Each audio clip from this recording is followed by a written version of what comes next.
नमस्कार, मेरा नाम है राजीव कुमार बजाज यानी आरकेबी और मैं हूं इस वक्त एडवोकेट प्रदीप नामगिया जी के साथ। प्रदीप जी नमस्कार। नमस्कार सर, नमस्कार। और प्रदीप जी और मैं हम दोनों हैं नेशन नाउ पर। नेशन नाउ हमेशा आपके साथ। जय हिंद, जय महाराष्ट्र, जय भवानी, जय शिवाजी, वंदे मातरम। वंदे मातरम। जय सिया राम, हर हर महादेव। हर हर महादेव। अस्सलाम वालेकुम, सत श्री अकाल, गुड इवनिंग। चाइनीज में नी हाओ, जापानीज में कोनिचिवा, फ्रेंच में bonsoir, Pradeep ji. Abariako, Jambo to our viewers in East Africa, South Africa, the continent of Africa, wherever they speak Swahili. Wherever they speak Swahili. You know Swahili is spoken in most of Africa? Yes, sir. That's a huge place. One day, Very we'll beautiful do an place. entire program only in Swahili. Yes, sir. Pradeep ji will talk in Swahili and translate. We got a lot of followers from there. Oh yeah. Oh yes. Lots and lots of people who live there of Indian origin and lots of people who are very interested in India.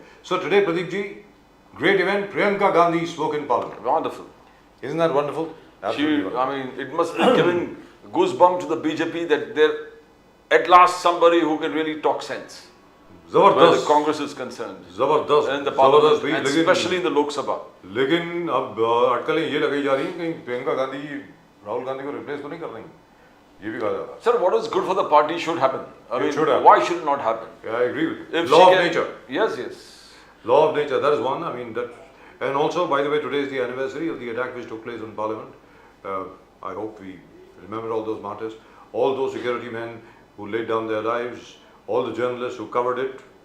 One of them got injured as well. I think the gentleman was a cameraman from Z News at that time, and it was ghastly. Really. What would have happened if our security men there couldn't stop it? It would have been disaster out. It would have been a massacre inside Parliament. And it would have been a great insult, but the way there were so many incidences how the security person, especially a woman officer, ran after these terrorists. Ultimately, she was shot down, and how one person blank shot down 3 or 4 together. I mean, we can't forget them. As you said, you are one of the few people who have remembered them totally. 13 December 30 2001. December. Yes, sir. 2001 13 दिसंबर। मतलब मुझे ये बड़ा ताज्जुब हो रहा है कि जो यादगार उनके लिए होनी चाहिए, जो श्रद्धांजलि उनको देनी चाहिए, हम लोग क्यों भूल जाते हैं। ऐसा होता है साहब कि अगर आप अपने शहीदों को भूल जाएंगे, एक दिन दुनिया आपको भूल जाएगी। सर, अंदर 500-600 लोग थे, including the prime minister, including the vice president, all the cabinet, all the MPs, All the Rajya Sabha, MPs. Lok Sabha, That's right. and they nearly penetrated the gate. Nearly. It's a mere coincidence that good work of our security forces that they bumped all of them, and it was like a head-on. They were running into the security men and security officers, and they, point blank bashed them off, bumped them off. It's a great That's thing, right. and in spite of that, And we'll also show the martyrs of the Battle of Fatehpur, which took place around the 12th of December in 1971 in Fatehpur. Martyrs of the Sikh Light Infantry. 45 people were martyred today. आज 1971 12-13 दिसंबर के बीच में CLI यानी Sikh light infantry के 3 officer और 42 जवान आज शहीद हुए थे। हमें याद रखना चाहिए, इन सब लोगों को हमें याद रखना चाहिए। These of course are the martyrs of that day, and this is the ceremony which took place today. But I'm very excited about Priyanka Gandhi having spoken today, because tomorrow the swearing in is going to take place of the cabinet in Maharashtra. High time, I think. काफी देर हो गई है। 23 नवंबर को result आया, उसके बाद आज तक लोग जो हैं वेट कर रहे हैं। Let's go straight across to our guests. We've got 2 lovely guests indeed. Our dear old friends Sanjay Dwivedi साहब of the Uddhav Thackeray Sena and Dr. Dhone of the Congress. दोनों इस वक्त हमारे साथ हैं। संजय द्विवेदी साहब नमस्कार। हर हर महादेव। हर हर महादेव। हर हर महादेव। जय सिया राम। जय सिया राम। जय सिया राम। और डॉक्टर ढोने अकोला से। हाँ, कैसे हैं सर? बस सब ठीक है सर। डॉक्टर ढोने आज तो बड़े खुश हो गए तुम। सॉरी, मैं अमिताभ बच्चन का डायलॉग बोल रहा हूँ। लेकिन आज प्रियंका जी को देखा बोलते हुए लोकसभा में, सर क्या स्पीच थी सर, मजा आ गया। Really beautiful. मतलब दम में कुछ, मतलब जो एक ठहराव होता है ना सर, ठहराव वो था। तो उसके बारे में कुछ बोलना चाहेंगे सर आप? बोलिए सर। ढोने साहब। मैं बोलूं? आप हाँ। बोलिए। नहीं, देखिए ऐसा है कि अभी आपने बोले कि क्या राहुल गांधी को रिप्लेस करने की बात हो रही क्या, ऐसा जी तो जी जी, देखिए उनका, बोला। मैं जब भी कभी बोलता हूँ तो भाई बहन का जो प्रेम रहता है वो कैसा रहना चाहिए, तो प्रियंका गांधी और राहुल गांधी उसके लिए मिसाल है कि वो भाई भाई भाई और बहन में इतना, अभी तो प्रियंका गांधी तो अभी आई, इतने सालों से वो राजनीति में नहीं, यानी चुनाव के राजनीति में नहीं थी, जी। लेकिन अभी आई, उनको लगा कि नहीं अभी पार्टी की जरूरत है, लोगों ने भी बोला कि आप आइए आप आइए। और सोनिया जी भी आजकल थोड़ा इंटरेस्ट कम ले रही है, तो भाई को मदद करने के लिए वो राजनीति में आई है। और कुछ जो देश में जो चालू है, जो परिस्थिति है अभी देश में, तो इसीलिए वो मैदान में उतरी है। लेकिन तो मजा आ गया सर, उनको वेरी देखने के फ्रेंकली। बाद तो इंदिरा जी की झलक जी दिखती है। सर, ये हम सब बोलते थे बचपन से, बहुत पहले से बोलते हैं हम लोग तो। इनफैक्ट जिस दिन राजीव गांधी जी का की जिस दिन शहादत हुई है, उनकी जब बॉडी वहाँ पर आई, तो मैं तो वहीं 10 जनपद पे ही था मैं तो। और वो सुबह से लेकर शाम तक के मैंने क्या बुरा, वो I used to write for 11 newspapers at that time, पूरा ब्यौरा दिया था मैंने। हमने देखा कि वहाँ पे सबको संभालने वाली प्रियंका गांधी थी, खुद मुझे याद है। तो I think that's fantastic, the way she and the way she has grown is also great. Pradeep ji, आप दोनों साहब, the most important thing that I saw when Priyanka Gandhi जब बात की, उन्होंने कहा कि ये देश संविधान से चलेगा, देश संविधान से चलेगा, और संविधान संघ का विधान नहीं है, आरएसएस का विधान नहीं है, संघ का विधान नहीं है।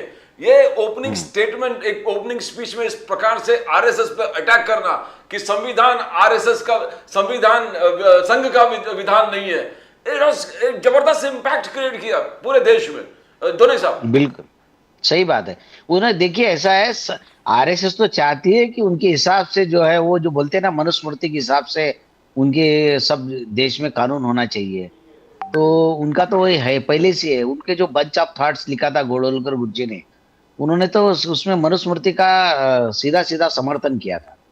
और अभी जो सनातन सनातन बोलते हैं ना, सनातन धर्म सनातन धर्म, तो सनातन धर्म में तो ये भी है, जातिवाद भी है, यही उसमें तो 4 वर्णों को भी मान्यता दी है। सनातन धर्म जो बात करते हैं, सनातन यानी वही कट्टरपंथी बात जो बोलती है, वही कि ब्राह्मण क्षत्रिय वैश्य शूद्र, तो इसमें तो हमने तो यही सुना है आज तक कि सनातन धर्म यानी इसको मान्यता देने वाला। तो ये सुना, हिंदू धर्म में नहीं सुना हमने, लेकिन सनातन धर्म में तो सुना है हमने ऐसे ही।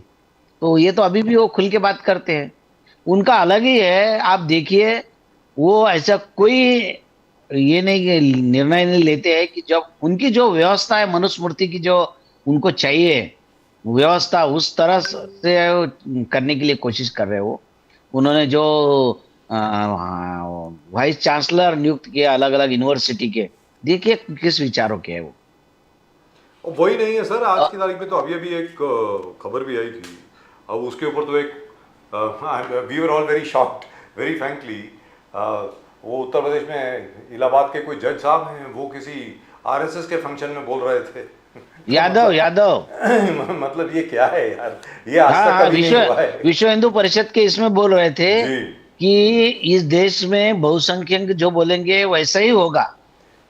ऐसा कैसा बहुसंख्यक मतलब ये बोलेंगे, क्या ऐसा सर? नहीं। ये अब कैसे- ऐसा कैसे बोलना जज चाहिए हैं जज सर? ने कि जो संविधान है उस तरह, जिस संविधान के तहत ही देश चलेगा, ऐसा नहीं, बोलना चाहिए मैं जज आपसे ने। जानना चाहता हूँ डॉक्टर अब ढोले, और उसके बाद में हाँ। मैं जाता हूँ संजय द्विवेदी जी के पास। अरे यार, जज साहब को आपके सामने जो कानून है, कानूनन आपको जजमेंट देनी है ना, आपको कानूनन जजमेंट देनी है। ये लॉज हैं, इसमें सीआरपीसी का कौन सा सेक्शन अप्लाई होगा, सीपीसी का कौन सा सेक्शन अप्लाई होगा, वगैरह वगैरह वगैरह, उसके हिसाब से, एविडेंस के हिसाब से। आपने तो क्लियर कट बोल दिया ये तो हिंदू धर्म के तहत चलेगा। मतलब ये क्या हुआ? अब ये कहाँ जा रहे हैं हम लोग doctor Dhone? Where are we going sir? बोलिए ना डॉक्टर ढोने साहब। नहीं नहीं, ऐसा ये तो उनके देखिए, ये तो एक अभी दिख गए। चंद्रचूड़ साहब भी दूसरे क्या थे, वो भी जी। क्या थे, उन्होंने तो पूरा, यानी वो आर्टिकल जो क्या 10 है ना आर्टिकल, तो वो तो सब उन्होंने उसकी धज्जियां उड़ा दिए। जो है कि भाई आप दूसरी किसी पार्टी को तोड़ नहीं सकते, 2/3 में ये जो मेजोरिटी से बाहर निकलना चाहिए, 1/3 रहता है, 1/3 का रूल रहता है, वो 1/3 नहीं बाहर आए थे, फिर भी उनको मान्यता दी गई। अच्छा, उन्होंने रिजल्ट भी दिया, वो तो वो दे नहीं सकते थे कानून के हिसाब से, जैसे जैसे प्रूफ आए वैसे वैसे उन्होंने दिए भी, लेकिन वो बोल सकते थे कि मैं देता हूं रिजल्ट, तो उन्होंने विधानसभा अध्यक्ष की तरफ सौंप दिया कि आप दो डिसीजन। ये बहुत गलत निर्णय है उनका। पर देखिए, दोने ये साहब, चंद्रचूड़ साहब ने जो निर्णय लिया ना, ये कायदे के खिलाफ है। उन्होंने खुद डिसीजन देना चाहिए था। देखिए, बहुत मैंने सारे देखा जजेस है दोनों, 93 94 की कुछ तो भी बात है। यशवंतराव गडाख थे अहमदनगर के, और बाला साहेब विखे पाटिल। तो सुप्रीम कोर्ट ने बाला साहेब विखे पाटिल की जो मेंबर ऑफ पार्लियामेंट, उनकी लोकसभा सदस्यत्व रद्द कर दिया था। जी। और जो दूसरे नंबर पे थे गडाख साहब, उनको विजयी घोषित किया था।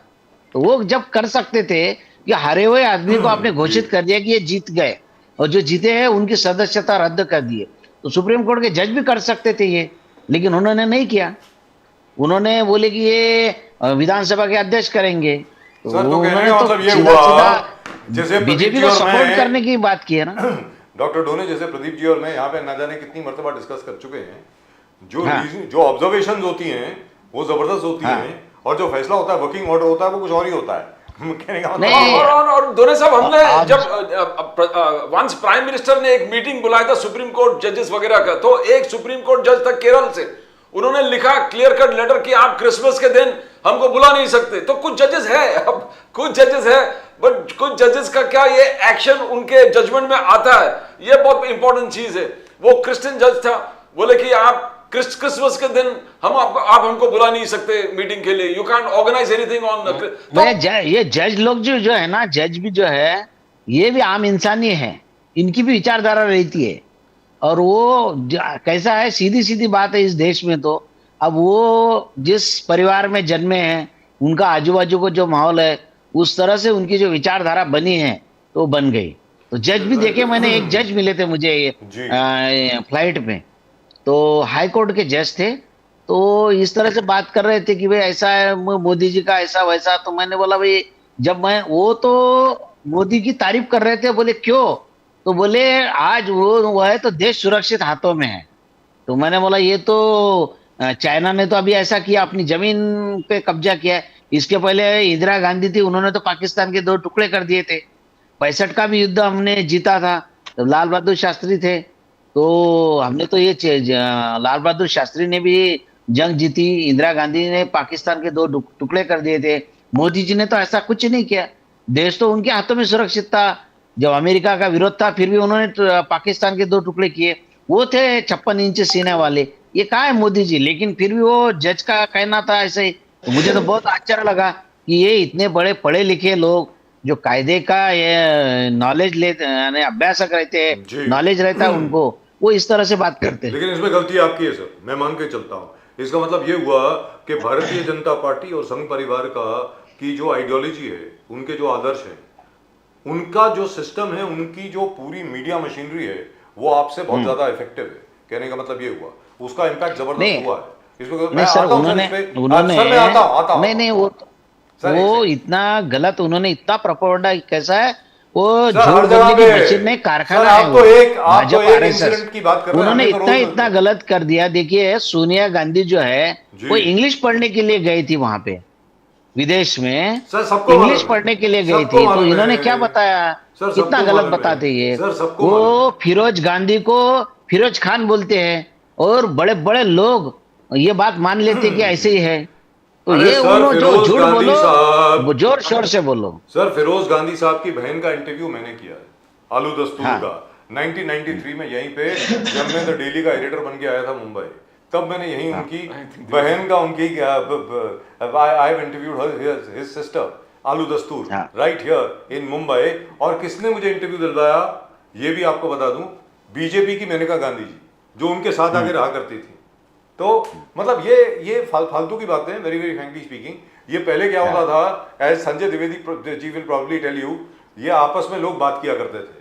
अब इंटरनेट के आने के बाद जो भी गधा, जो भी बेवकूफ, जो भी अनपढ़, जो भी उद्दंड, वाहियात किस्म का आदमी, वो अपनी थॉट जो है बिल्कुल उसी लेवल पर प्रकाशित कर सकता है जैसे कोई नोबेल प्राइज विनर हो। वेरी फ्रैंकली स्पीकिंग, ये सोशल मीडिया की वजह से बहुत बड़ा खतरा हो गया है सर। संजय द्विवेदी जी, आप बताएं सर, जैसा अभी आदरणीय सम्माननीय डॉक्टर ढोने साहब ने कहा कि सर ये जब जजेस इस किस्म का वो एक्सप्रेस करेंगे ओपिनियन, तो सर ये जुडिशरी के ऊपर के मतलब लोगों का क्या विश्वास हटेगा नहीं क्या?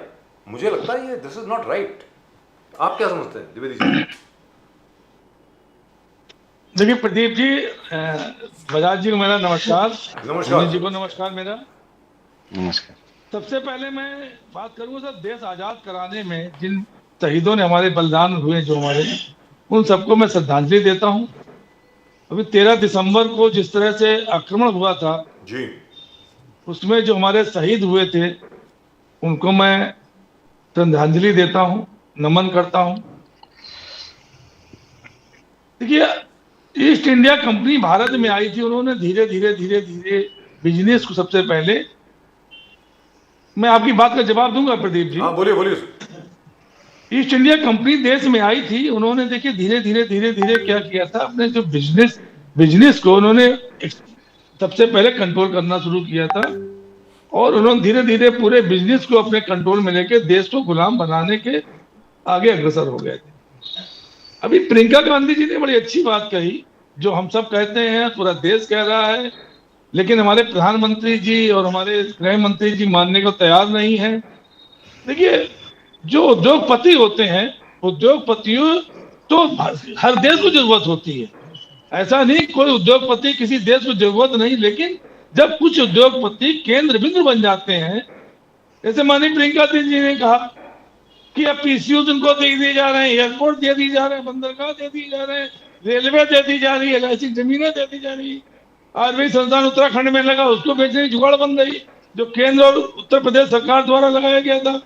कितनी पीसीओज इन्होंने लगवाई, सबसे बड़ा प्रश्न क्या, कितनी पीसीओज माननीय मोदी जी ने Bharatiya Janata party NDA government में पिछले 11 सालों में लगवाई, लेकिन बेची सबसे ज्यादा।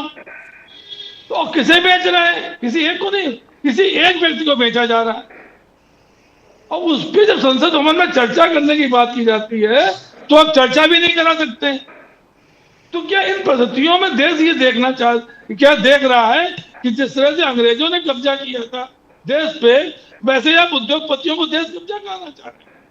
भाई, अगर पूरा प्राइवेटाइजेशन हो जाएगा, पूरा देश हमारा प्राइवेट हो जाएगा, किसी एक दो आदमी के पास पहुंच जाएगा, तो उसकी सरकार बनेगी, उसके साथ महंगाई बढ़ेगी, उसके साथ रोजगार तय होंगे, उसके साथ बेरोजगारी बढ़ेगी।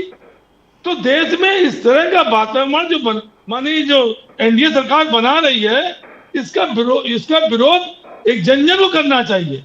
आज माननीय प्रियंका गांधी जी ने जिस तरीके से अपनी पहली स्पीच में संविधान के लिए आज संविधान में जो स्पीच दी, वो मैं उनको सैल्यूट करता हूं कि निश्चित जानिए आप कि जब तक लोगों के अंदर ऐसी भावनाएं उत्पन्न नहीं होंगी, जब तक ऐसी देश देखेगा नहीं सब चीजों को, जो भारतीय जनता पार्टी या एनडीए गवर्नमेंट देश में परोसना चाहती है, ये नैरेटिव फैलाती है। कभी जवाहरलाल नेहरू के लिए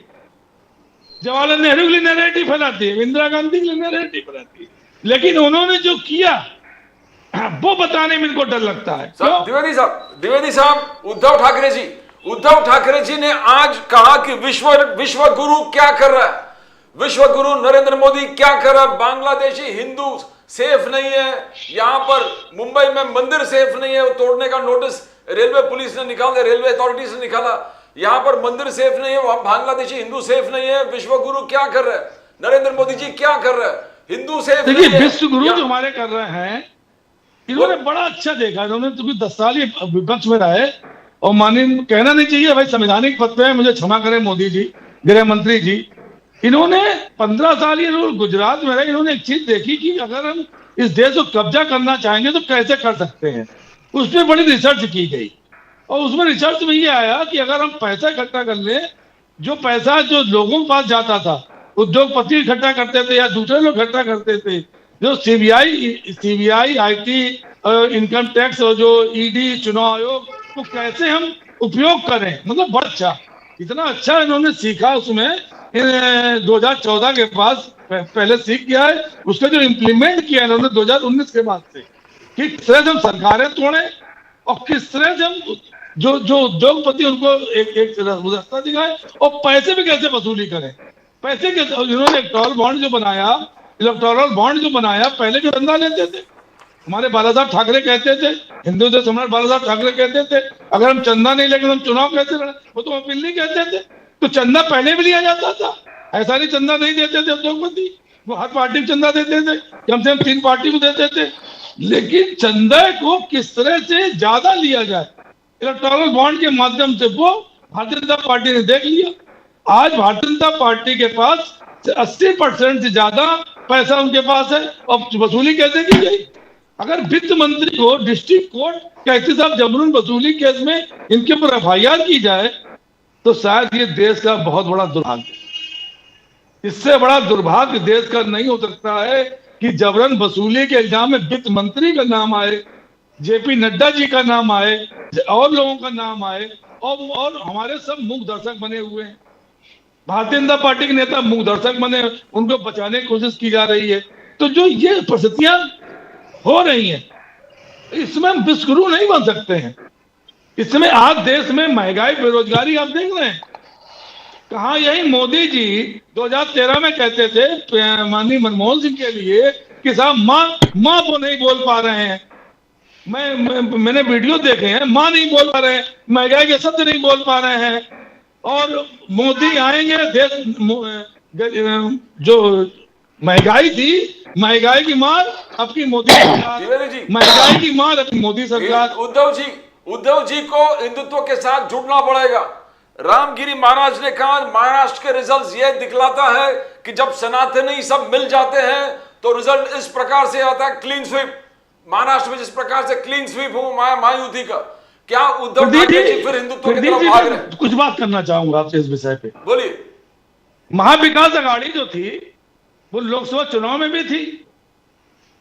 सनातनी वाला जो वोट बैंक कहां चला गया? महाविकास अघाड़ी को 31 सीटें कैसे मिल गई? अभी चुनाव हुआ नांदेड़ में, कांग्रेस जीती लोकसभा चुनाव में और उनके विधायक हार गए। आज मोदी जी को परजीवी बना दिया महाराष्ट्र की जनता ने। 240 सीटें थी, 31 सीटें दे दी इनको, 23 से 24 सीटें इनकी कम हो गई। तो परजीवी बना दिया आज मोदी जी को। किसने बना दिया? जनता। देखिए, जनता होती भगवान। अब इसमें ईवीएम इतना हाथ है। ईवीएम से आज माननीय प्रियंका गांधी ने बात कही, मैं सम्मान करता हूं कि साहब आप ईवीएम छोड़ के आप बैलेट पेपर करवाइए चुनाव। क्यों नहीं चुनाव करवा रहे भाई? आप क्यों नहीं चुनाव करवा रहे हैं? आप चुनाव करा के देख लीजिए। जब आप कह रहे नहीं मैं ईवीएम से जीत सकता हूं तो आप बैलेट पेपर से भी जीत सकते हैं, उसमें क्या दिक्कत है? लेकिन नहीं, क्योंकि ईवीएम जो पहले थी सर, जो शुरुआत में ईवीएम आई थी, आप तो बहुत बड़े पत्रकार हैं, आप तो हर चीज जानते रखते हैं। जो सर्वप्रथम ईवीएम जो आई थी वो वाईफाई नहीं थी, मतलब उसमें ऐसा कोई टेक्निकल इशू नहीं थे। वो एक सिंपल सी मशीन थी, वोट डालिए, रख दीजिए और काउंटिंग कर लीजिए, बस। अब तो ये हो गया है कि तो पूरा एक्टिवेट कर सकते हैं मशीन को आप। सर वो एक्टिवेट करने के लिए 48 घंटे बहुत है, 24 घंटे बहुत है। चुनाव खत्म हो गया, मैंने एक्टिवेट कर दी। सर वो इलेक्शन कमीशन बोलते हैं, ये मैं नहीं कह रहा हूं। नहीं सर, पूरी बात सुन ले। प्रॉब्लम उसमें ये है कि जब भी जितने भी लोग एग्जामिन करना चाहते हैं, जैसे जो कंप्यूटर एक्सपर्ट्स है, इलेक्शन कमीशन बोलती है कि हम लोगों ने हैकाथॉन कराया, हम लोगों ने हैकर्स को बुलाया के लिए। अब हैकर्स बोलते हैं सर हमें आप एक यूज्ड ईवीएम तो दो, जो ईवीएम इलेक्शन में इस्तेमाल हुआ है वो तो दीजिए फॉर अस टू एग्जामिन। वो देने को तैयार नहीं है। प्रॉब्लम ये है। So how do we know what is going on? लेकिन मैं आपसे पूछना चाहता हूं द्विवेदी जी, एक छोटी सी बात है। शिवसेना का जन्म 1966 में हुआ, 1966, और किस प्रकार शिवसेना आगे बढ़ी सारी दुनिया को मालूम है। चौल से, चाय की दुकान से, वड़ा पाव से, कैरम खेलते खेलते, चेस खेलते खेलते। Anyway, congratulations again to Gukesh for becoming the youngest world chess champion ever. Fantastic. So now we've got 2 world chess champions, Vishwanathan Anand and Gukesh Domaraju. But आप सर आवाज कम आ रही है आपकी सर। जी, हमेशा ही मेरी आवाज कम आती है आपको सर। लेकिन अरे भाई जरा प्लीज चेक। सर आपसे मैं ये जानना चाहता हूं कि उद्धव ठाकरे जी वापस सड़क पर कब आएंगे? शिवसेना का जो नेतृत्व है मुंबई के हर कोने पे फिर कब दिखेगा? हर शाखा में जहां जहां पर आपकी शिवसेना की शाखा है, वहां पर जो शाखा प्रमुख आज की तारीख में रेंज रोवर और बड़ी बड़ी एसयूवी में घूमते हैं, एक बार फिर वो पैदल घूमना कब शुरू करेंगे? संजय द्विवेदी जी बताएं प्लीज। देखिए प्रदीप जी, मैं जो मेरा अपना सोचना है, जो मेरा अपना समझना है, जी बहुत स्पष्ट मैं एक बात बता दूंगा आपसे। भारतीय जनता पार्टी को दिख रहा था कि अगर उद्धव जी हमारे संग में आएंगे नहीं, शरद पवार जी हमारे साथ नहीं आएंगे, उसके लिए क्या किया जाए। इन्होंने जुगाड़ की। इन्होंने जो नंबर 2, आप देखिए किसी भी स्टेट में जहां भी इन्होंने किया होगा, चाहे मध्य प्रदेश में किया हो, चाहे आपको बर्बाद करने के लिए मनीष सिसोदिया को जेल भेजा हो, अब शराब कांड खत्म हो गया। अब मनोज सिसोदिया की बात नहीं है, अरविंद केजरीवाल की बात नहीं है, क्योंकि राष्ट्रीय पार्टी बन गई, इसलिए अब ये तोड़ नहीं सकते, इसलिए मामला खत्म हो गया। तो इन्होंने तोड़ना शुरू किया। सिंधे जी को इन्होंने देखा, ईडी सीबीआई जो मैंने अभी आपसे कहा था कि कैसे उपयोग किया जा सकता है, उसका उन्होंने उपयोग किया। कुछ घबरा गए, कुछ उनको मुख्यमंत्री बनने की लालसा थी तो मुख्यमंत्री बन गए। खैर आज उनकी स्थिति क्या है आप देख लीजिए। देखिए चुनाव आयोग का अधिकार क्या होता है? चुनाव आयोग का अधिकार सिर्फ इतना है कि चुनाव आयोग सिर्फ सिंबल बांट सकती है, हमारा सिंबल छीन सकती थी, लेकिन किसी पार्टी का नाम 70 सालों में कि कहीं ऐसा नहीं हुआ कि पूरी पार्टी का नाम किसी दूसरे जो विधायक दल के नेता हैं, जो विधायक हैं, उनको दे दी गई हो। तो फिर चुनाव में संविधान रजिस्टर कराने का मतलब ही नहीं रहा कुछ। अब तो क्या हुआ, भाजपा जनता जिस दिन चाहेगी उस दिन एकनाथ शिंदे की या जो अजीत पवार जी की पार्टी को विधायकों को तोड़ के एक नई पार्टी बना देगी। अब तो संविधान का मतलब नहीं ना। तो देखिए जो इन्होंने किया, क्या किया इन्होंने कि चुनाव आयोग शिवसेना का नाम दे दिया और चुनाव चिन्ह दे दिया। उसके बाद भी आप देखिए, मतलब इतना देने के बाद भी उनकी 57 सीटें आई और 20 सीटें अगर शिवसेना उद्धव ठाकरे जी की आई है तो इसको आप कम्मत आती है। दुरुस्त बात। ये कम्मत आती है। So Shailesh Pandey ji, now we've been joined by our dear friend from the Bharatiya Janata Party, जनाब शैलेश पांडे जी इस वक्त हमारे साथ आ गए हैं। शैलेश पांडे जी नमस्कार, जय सिया राम। नमस्कार नमस्कार राजू जी, नमस्कार। जय सिया राम सर, जय सिया राम। हर हर मैं महादेव। लेट ज्वाइन हुआ है, मैं माफी चाहता हूँ उसके लिए, क्षमा याचना जी कोई करता हूँ बात आपको। सर अभी जो बात चल रही थी, हमने बात जी, शुरू जी। करी। नंबर 1, आज बरसी है उन सब शहीदों की जिन्होंने अपनी शहादत दी अपनी जानों की पार्लियामेंट को बचाने के लिए। जी आज बरसी है उन सब शहीदों की जिन्होंने अपनी शहादत दी फतेहगढ़ साहब को बचाने के लिए। पंजाब में 1971 में सिख एलआई के हमारे 45 जवान शहीद हुए थे। आज इन सब लोगों को हम श्रद्धांजलि देते हैं। दूसरी चीज जो बहुत बड़ी चीज हुई है मेरी समझ में, हो सकता है कि आप उसे डिफर करें, कि आज प्रियंका गांधी जी ने अपनी पहली स्पीच दी पार्लियामेंट में। और मैं ये देख रहा था भारतीय जनता पार्टी के लोग भी जो थे, आपने भी देखी होगी, पता नहीं आपने देखी है कि नहीं, ज्यादातर क्या होता है कि जब भी कोई स्पीच देता है कांग्रेस का तो उसको डिस्टर्ब किया जाता है, बीजेपी का कोई देता है तो कांग्रेस वाले डिस्टर्ब करते हैं।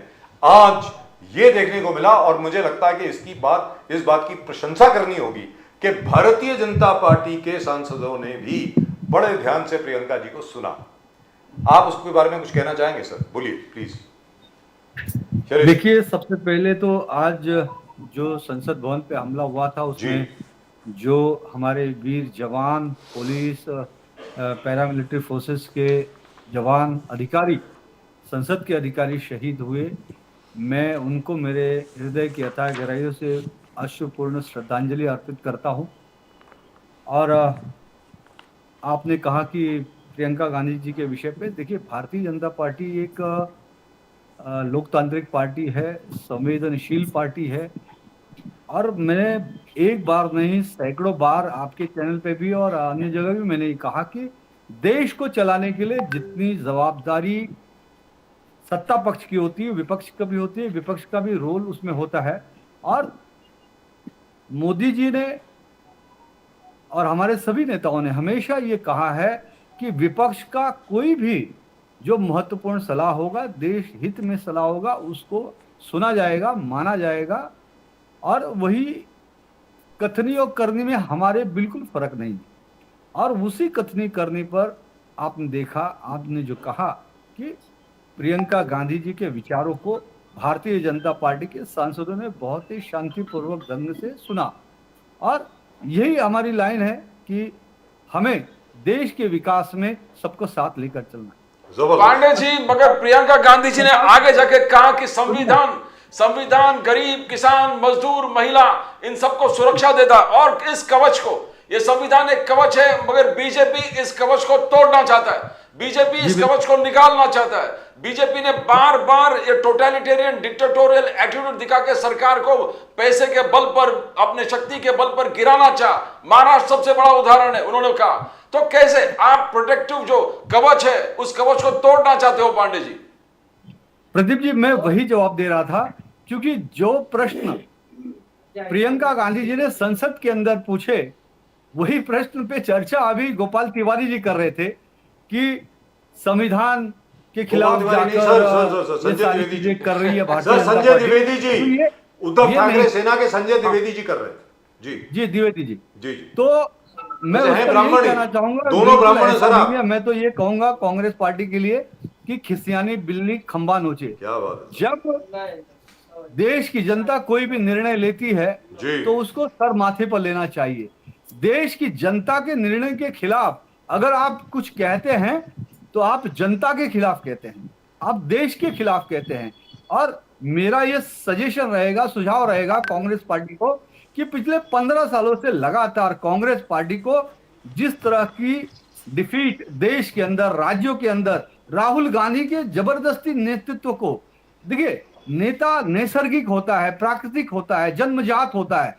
किसी को जबरदस्ती बार बार लॉन्चिंग किया जाए, बार बार उसको तैयार किया जाए, कपड़े बदले जाए, कोट के ऊपर जनेऊ पहनाया जाए और तरह तरह की चीजें की जाए, उसके बाद भी अगर वो अपने प्रदर्शन को सही प्रदर्शित नहीं करता है, तो मुझे लगता है कि उसके अंदर नेता के वो जन्मजात गुण नहीं है, प्राकृतिक गुण नहीं है, या वो अनुभव से भी वो सीख नहीं पा रहा है।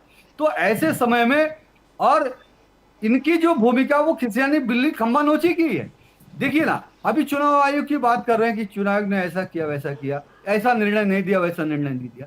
मैं महाराष्ट्र में जो घटना घटी थी शिवसेना की, तो उसके लिए तो हलफनामा दोनों शिवसेना के, जो शिवसेना थी एकनाथ शिंदे जी की और उद्धव ठाकरे जी की, दोनों ने हलफनामा कोर्ट में सादर किया था। उसके अंदर सिर्फ विधायक या सांसद की बातों को नहीं सुना था चुनाव आयोग ने।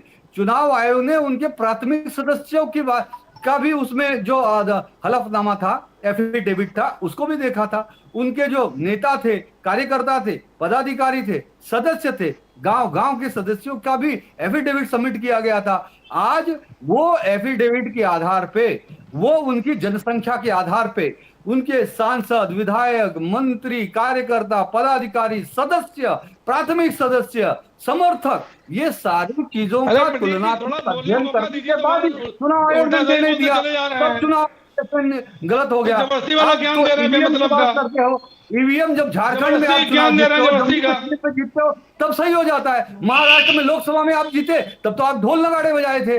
अब जब विधानसभा में आप हार पांडे गए, तो जी, ईवीएम पे माथे आप असल में संविधान सुझाव क्या दे रहे हैं? फेक नैरेटिव, मुझे लगता है ये सारी शैलेश पांडे जी, महाराष्ट्र की जनता ने अरे असली बात पे आओ ना शैलेश पांडे दिखा जी। दिया है, अब तो आपको सुधर जाना चाहिए। शैलेश पांडे जी, असली बात पे आइए ना। तो आप कांग्रेस को अपनी ओर से एक सुझाव दे रहे हैं कि उनको प्रियंका गांधी को अपना नेता चुन लेना चाहिए, ये बोल रहे हैं शैलेश पांडे जी?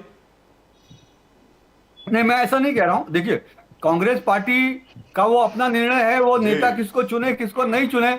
मैं तो अगर मजाकिया तौर पे कहूंगा तो हमारे लिए राहुल गांधी बड़े लकी है, भारतीय जनता पार्टी के लिए, एनडीए के लिए, मोदी जी के लिए। मैं तो चाहूंगा आजीवन कांग्रेस पार्टी के नेता राहुल गांधी रहे, ताकि हमारी इसी तरह से बल्ले बल्ले होती रहे, हमारी सरकार आती रहे, मोदी जी तीसरी बार नहीं चौथी बार हमारे प्रधानमंत्री बने देश के, और उसके बाद भारतीय जनता पार्टी की लगातार सत्ता देश के अंदर प्रत्येक राज्यों के अंदर है, और हम हमारी विचारधारा को, हमारी जो एजेंडा है, एजेंडा पे हम यहाँ पर एक सवाल आपसे पूछना चाहता हूँ सर। हिंदू सर, एक सवाल शैलेश पांडे जी, बहुत बढ़िया, एक बहुत अहम सवाल है। आई एम सो सॉरी, मैं भूल गया था, ये सबसे पहले मुझे इस बात से शुरू करना चाहिए था।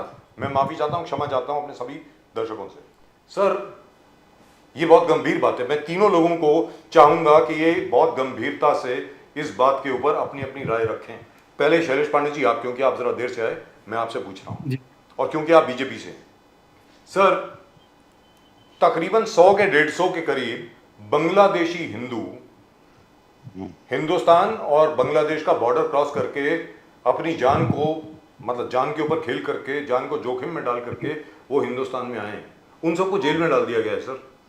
देयर ऑल इन जेल, उनको जेल में डाल दिया गया है सर।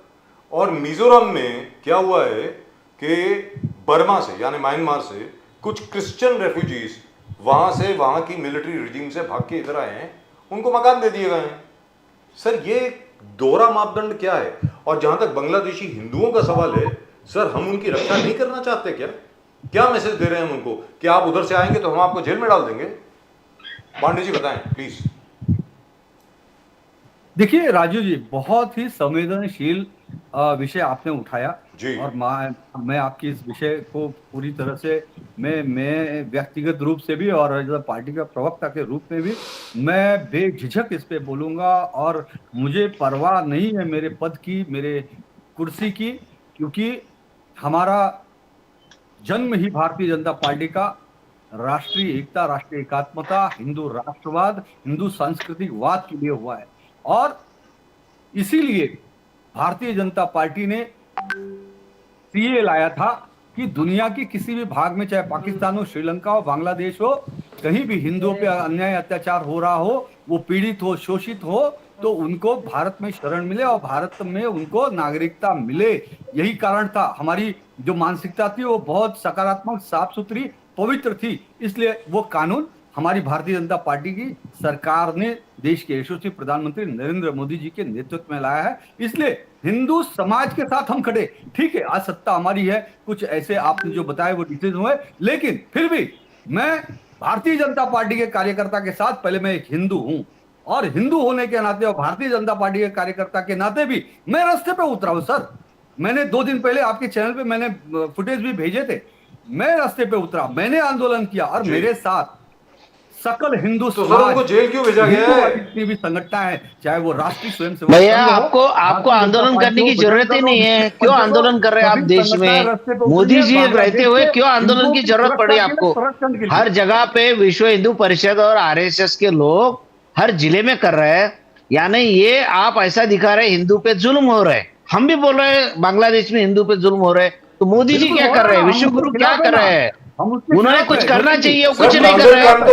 इधर मोर्चे नहीं कर रहे हैं। आप इस देश में हिंदुओं को एंटी मुस्लिम बनाने के लिए कोशिश कर रहे हैं।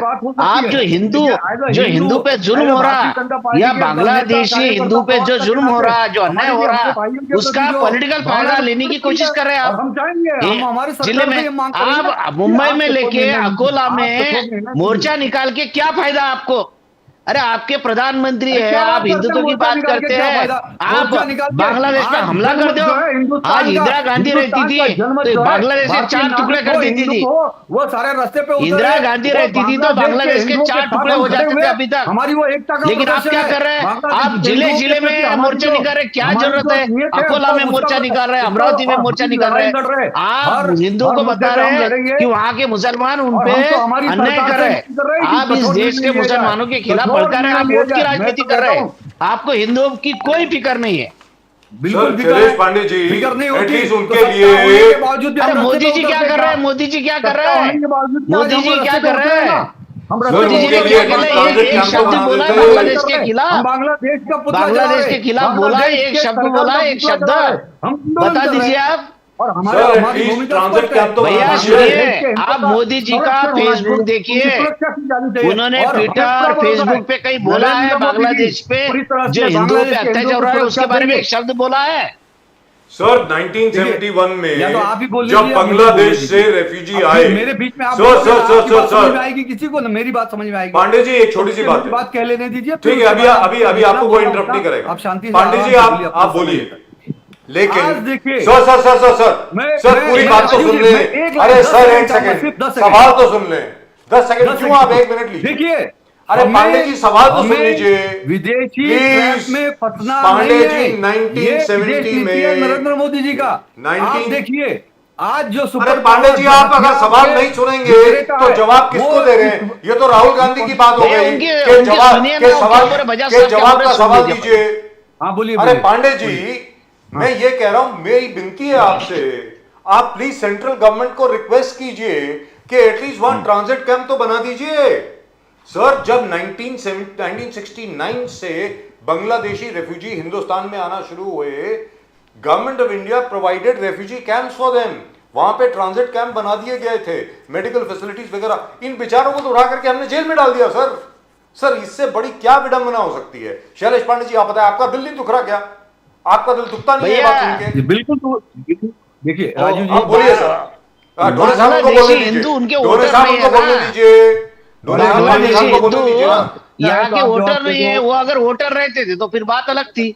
आप बीच में टोकोगे तो फिर नहीं समझ में आएगा सर। उनको बोलने दीजिए ना सर। फिर आप बोलोगे तो मैं भी टोकूंगा सर। अच्छा मैं पांडे तो जी बोलिए, मेरी आवाज आप अच्छा पांडे जी अब आप बोले, मैं बोलने नहीं दूंगा। पांडे जी आप प्लीज बोलिए। कृपा करके मुझे जो समय दिया गया वो उसका मुझे सदुपयोग करने दीजिए, मुझे मेरी बातों को रखने दीजिए। रखिए उसके सर, बाद अपनी बात रखिए, बोलिए please। जितना बोलना है। बोलिए मैं सर। इतना 10 सेकंड में एक ही बात कहूंगा कि देश की विदेश नीति इस समय सक्षम हाथों में है। देश को नरेंद्र मोदी जी पर पूरा भरोसा है। पूरे दुनिया के हिंदू समाज को नरेंद्र मोदी पे भरोसा है, और मोदी है तो मुमकिन है, सब कुछ होगा। लेकिन इस वक्त दुनिया की जो राजनीति, कूटनीति, षड्यंत्र नीति चल रही है, हम देख रहे हैं किस तरह से यूक्रेन और रशिया इस हथियारवाद के युद्ध में विदेशी जो षड्यंत्रकारी है उसमें कैसे दो देश फंसे हुए। हम देख रहे हैं किस तरह से इजराइल और वहां के उसके अरब के 4-5 देश फंसे हुए। हिंदुस्तान देश के यशस्वी प्रधानमंत्री जी ने जो संकल्प लिया है 2047 तक हमें हमारे देश भारत को विकसित, संपूर्ण विकसित राष्ट्र बनाना है, भारत माता को विश्व गुरु बनाना है, हमें हमारा खोया हुआ गौरव फिर से लाना है, पुनर्स्थापित करना है, भारत को सोने की चिड़िया बनाना है। इसलिए हम किसी भी युद्ध के या ऐसे वैसे पचड़े में ना पड़ते हुए हम कूटनीति से, हम कठोर नीति से बांग्लादेश के हिंदुओं की रक्षा करेंगे, हर हाल में करेंगे। लेकिन हमें यह भी समझना होगा, हमें विजनरी काम करना पड़ेगा, हमें दूरदृष्टि से काम करना पड़ेगा। हमें हमारे जो भारत को विकसित राष्ट्र बनाना है, उस एजेंडे के बीच में देखिए इस देश के अंदर मैं खुल के आपसे बोलता हूं, सोरोस से क्या संबंध है राहुल गांधी का? सोरोस से क्या संबंध है सोनिया गांधी का? आज ये विदेश में बैठ के फंडिंग करके विदेशी देशों से, विदेशी ताकतों से मिलकर हिंदुस्तान के अंदर एक तरह का युद्ध खड़ा करने का काम कर रहे हैं, गृह युद्ध में। मतलब आप ट्रांजिट कैंप के बारे में जवाब नहीं देंगे? ये षड्यंत्र है ये दुनिया के अंदर। आज राहुल गांधी और यहाँ के लोग, मेरा आरोप है कांग्रेस पार्टी के ऊपर। अरे सर एक सेकंड प्रदीप जी, ये अरे पांडे जी क्या जवाब है, क्या सवाल है, क्या जवाब है? ये बांग्लादेशी हिंदुओं के मैटर में अनेक पाप किए हैं हिंदुओं के खिलाफ। सर बांग्लादेशी हिंदुओं को आप जेल भेज रहे हैं, और इस बार आपकी सरकार ने जेल में भेजा है। बांग्लादेशी हिंदुओं को आपकी सरकार ने जेल भेजा है, कांग्रेस पार्टी को। अरे शैलेश पांडे जी, बांग्लादेशी हिंदुओं को आपकी सरकार ने जेल भेजा है। यहां जॉर्ज सोरोस कहां से आ गया? सर उनके लिए एटलीस्ट कैंप तो बना दो, एटलीस्ट कोई डेजिग्नेटेड एरिया तो बना दो। आप जैसे लोग आवाज उठाएंगे, हम लोग भी उठाएंगे, हम हमारी सरकार हम तो उठा रहे हैं। आपकी सरकार है, मैं आपको रिक्वेस्ट करता हूं बांग्लादेशी हिंदू पे आप सिर्फ तुष्टिकरण की बात करते हो, कांग्रेस सिर्फ तुष्टिकरण की बात करते हो, हिंदुस्तान के हिंदुओं पर कितने अत्याचार ममता बनर्जी ने किया, ये किसी से छुपा नहीं हुआ है। अरे भाई मोदी जी क्यों नहीं बोल रहे हैं? मोदी जी का ट्विटर देखिए, मोदी जी का सोशल मीडिया देखिए, फेसबुक देखिए, एक शब्द लिखा नहीं उन्होंने बांग्लादेशी हिंदुओं के लिए, एक शब्द बोला नहीं। शैलेश पांडे साहब की बात आ गई। शैलेश पांडे जी ने वादा किया, इलेक्शन में तो बहुत बोलते हैं। शैलेश पांडे जी ने वादा किया है, शैलेश पांडे जी ने यहाँ वादा किया है, कांग्रेस पार्टी को, शैलेश पांडे जी ने यहाँ वादा किया है कि वो भी केंद्र सरकार को लिखेंगे, हम भी लिख रहे हैं प्राइम मिनिस्टर्स ऑफिस को। मैं अभी ईमेल भेज रहा हूं कि प्लीज वहां पर ट्रांजिट कैंप या रेफ्यूजी कैंप प्लीज बनाएं, वो सुविधा प्लीज दें। It's very important, very very important. Right, दोनों साहब आपके पास आ रहा हूं, द्विवेदी जी आपके पास। नहीं दीजिए साहब बोल रहे कुछ। हाँ डॉक्टर ढोने बोलिए। नहीं अच्छा नहीं, ये देखिए ऐसा है कि मैंने मोदी जी का फेसबुक देखा है, ट्विटर देखा है, बांग्लादेशी हिंदू पे जो अत्याचार हो रहा है सभी पार्टी के लोग बोल रहे हैं, कांग्रेस के लोग बोल रहे हैं, ममता बनर्जी बोल रही है, देश के सभी लोग बोल रहे हैं, लेकिन मोदी जी ने एक ट्वीट भी नहीं किया है, ना उनके ट्विटर पे है ना फेसबुक पे है, कहीं पे भी उन्होंने बांग्लादेशी हिंदुओं के फेवर में बोला नहीं और उनपे जो अत्याचार हो रहे हैं उसकी निंदा भी की नहीं है। तो ये इनकी मोदी जी की राजनीति है। और उन्होंने तो अभी उन्होंने संजय राउत साहब ने जो बोले कि उन्होंने तो बांग्लादेश की जो सीमा है वो सील कर रहे हैं। अभी जो आगे उनको तो जेल में डाला और जो हिंदू आना चाहते हैं उनको आने भी नहीं दे रहे कि आप उधर ही मरो। ये बात है, ये बोलने की बातें रहती इनकी मोदी जी की। और ये जो बोले पांडे जी ने कि ये देश को ऐसा बनाया, अरे भैया डॉलर का कितने पे आ गया? मोदी जी कहते थे कि डॉलर नहीं गिरता है, देश के प्रधानमंत्री की इज्जत गिरती है। जब 75 रुपए 70 साल हो गए तो बोले प्रधानमंत्री जी के जो एज है उसके बराबरी में आ गया। अभी तो अपने देश के प्रधानमंत्री की एज है 73 73 और रुपया तो डॉलर के मुकाबले में कितना हो गया? एक डॉलर का कितने रुपए हो गया? 85 तक गया शायद। तो यानी मोदी जी की तो बहुत ही इज्जत चली गई। अरे 12-13 साल और इज्जत खराब हो गई मोदी जी की। अरे तो ये राजीव मोदी जी जी, की इज्जत चली जा रही। आप बोलिए सर, दुनिया आप की बात आप कर रहे द्विवेदी जी को बोलने हैं, कहाँ दीजिए। दुनिया की बात कर राजीव रहे जी, हैं, कहाँ विकसित हुई? आप देश को बर्बाद कर रहे हैं, आप देश को बर्बाद कर रहे हैं। बोले जिसमें पर कैपिटा आय जो बोलते हैं वो देश के कुछ गिने चुने लोग ही अमीर बन रहे हैं और गरीब लोगों की आय बहुत कम हो गई। द्विवेदी जी, कांग्रेस के प्रवक्ता जब द्विवेदी जी तो बात करते हैं, द्विवेदी जी जो बात आप सिर्फ लिप सर्विस देते हो हिंदुत्व मोदी को। जी क्या बोला है? मैंने मोदी जी के शब्द बोले हैं। द्विवेदी मोदी जी ने बोला कि डॉलर के मुकाबले में रुपया गिरता है। ये मोदी जी के शब्द है, मेरे नहीं है। कि डॉलर के मुकाबले में जब रुपया गिरता है तो देश के प्रधानमंत्री की इज्जत कम होती है, उसकी इज्जत गिरती है। तो वही बात आज इनके भी लागू होगी। कांग्रेस क्या मोदी जी के लिए लागू नहीं है? मोदी प्रधानमंत्री नहीं है देश के। ये द्विवेदी जी को बोलने दीजिए। कांग्रेस कर रही है, कांग्रेस इज ऑलवेज प्रधानमंत्री के खिलाफ बोलते हैं, तुष्टिकरण का तब देश की इज्जत राजनीति। नहीं जाती है क्या? नहीं, जो प्लेसेस ऑफ देश वर्शिप के एक्ट है प्रधानमंत्री वो हम भी तो कांग्रेस बोलेंगे, से तुष्टिकरण क्यों का नहीं? देश के राजनीति प्रधानमंत्री है। के खिलाफ बोलेंगे देश के नहीं, खिलाफ बोलो क्योंकि तो वो आप क्या गलत बात कर रहे करते हैं। हो? वो गलत कर रहे हैं, बोलेंगे नहीं। क्या प्रधानमंत्री बने वो गलतियां कर रहे हैं? वो अदानी अभी परसों का द्विवेदी जी इन्होंने बोल रहे देश हो। को गिरवी रखा है। बजा साहब सुनिए जरा एक मिनट। परसों के दिन राजस्थान में, परसों के दिन राजस्थान में जो प्रोग्राम हुआ भैया, परसों के दिन राजस्थान में प्रोग्राम हुआ, वहां पे वो भजनलाल शर्मा जी उनको पगड़ी पहना रहे थे राजस्थानी, मोदी जी को। सब लोग उठ के खड़े हो गए, देश के प्रधानमंत्री है उनका सम्मान करना चाहिए, सब लोग उठ के खड़े हो गए। अदानी बैठे रहे, वो अदानी अकेले बैठे रहे। तो सब आ रहा है कि उनको मालिक को क्या जरूरत है बैठने की, वो खड़े रहने की? मालिक तो बैठा रहेगा। आज आपने अदानी के हाथों देश को गिरवी रखा है। जो अनुभव नहीं है उनको, वो काम उनको दे रहे हैं। दोनों साहब, आप सावरकर के इशू पे, सावरकर के इशू, सावरकर के स्टैचू निकाल के प्रधानमंत्री की इज्जत की बात भारत करते हैं। अदानी बैठा रहा, अदानी बैठा रहा, पूरे लोग खड़े हो गए थे। आप देख लो प्रोग्राम, आपको चाहे तो मैं आपको भेजता हूँ। कितना बड़ा अपमान।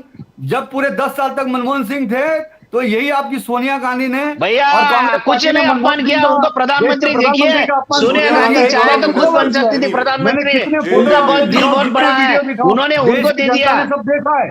सोनिया गांधी जी ने उनको सम्मान दिया, प्रधानमंत्री का पद दिया है।